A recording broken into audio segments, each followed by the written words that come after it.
जय श्रीमन नारायण।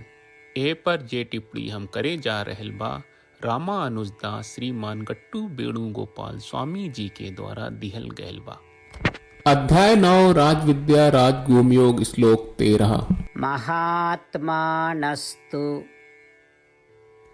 मां पार्थ दैवीं प्रकृतिम् आश्रिताः भजन्ति अनन्यमनसो ज्ञात्वा भूतादिम् अव्ययम्। ओम।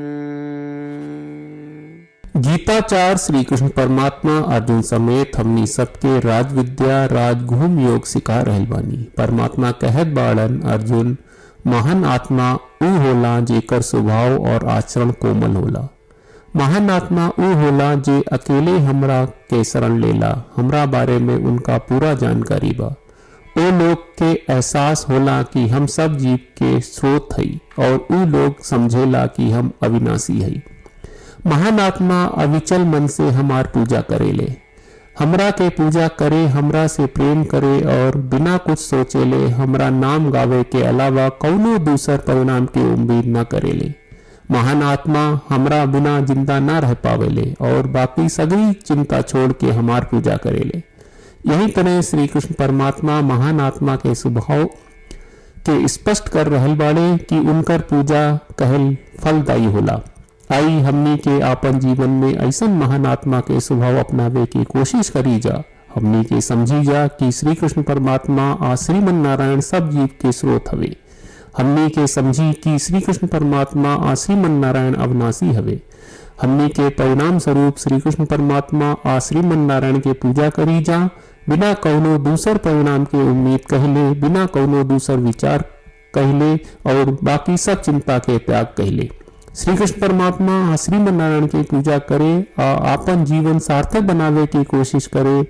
आई श्री कृष्ण परमात्मा के वचन के श्लोक रूप में दोहरावे की कोशिश करी जा। महात्मानस्तु मां पार्थ दैवीं प्रकृतिमाश्रिताः भजन्त्यनन्यमनसो ज्ञात्वा भूतादिमव्ययम्।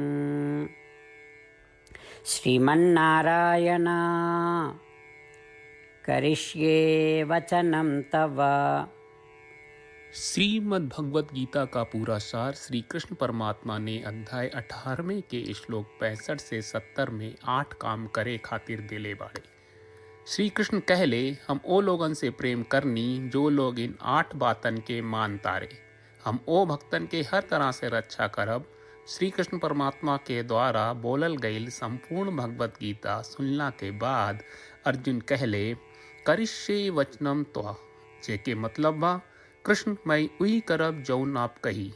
यही कारण बा श्री कृष्ण अर्जुन के हर तरह के सफलता आ विजय प्रदान करेले। आई परमात्मा के आपन व्रत देई कि हमनी के ये 8 गौ कर्म के पालन करी जा। ई वचन परमात्मा के देवे से बड़न कौनो पूजा तपस्या यज्ञ नहीं। हम 8 प्रण कहब जौन हमनी के करे के चाहिए। आप सब कृपया इन्हन के आपन दिमाग और दिल में सोची। श्री कृष्ण के आपन वचन देवे के ई तरीका में हमनी सब की कल्पना करे के चाहिए कि श्री कृष्ण का चेहरा खुशी से चमकत बा और खुशी के एहसास करत बा। जय श्रीमन नारायण। यहाँ हमनी के 8 वादा बा।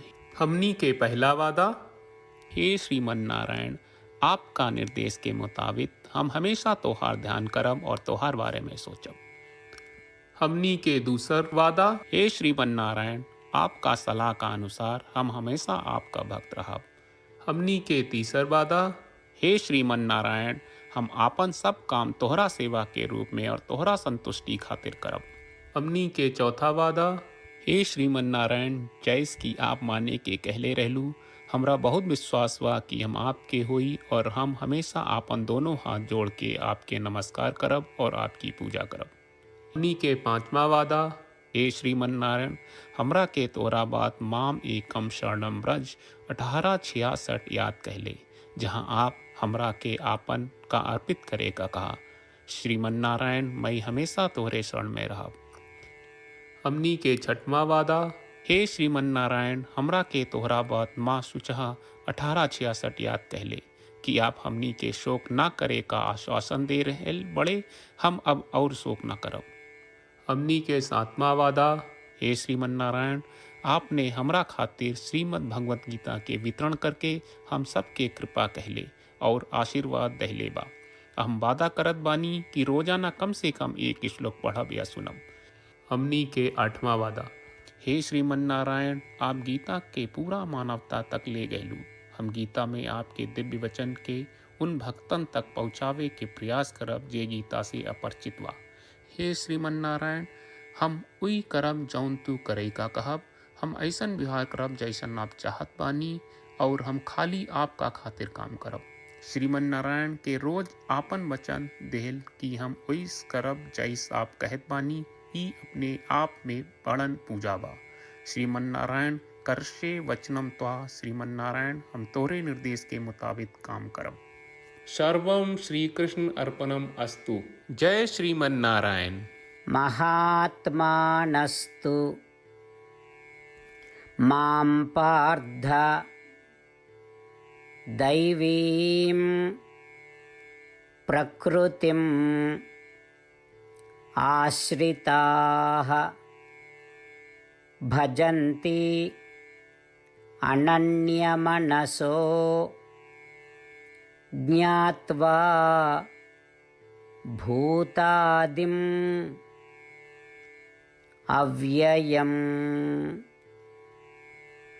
ॐ महात्मानस्तु मां पार्थ दैवीं प्रकृतिमाश्रिताः भजन्त्यनन्यमनसो ज्ञात्वा भूतादिमव्ययम्। श्रीमन्नारायण करिष्ये वचनं तव।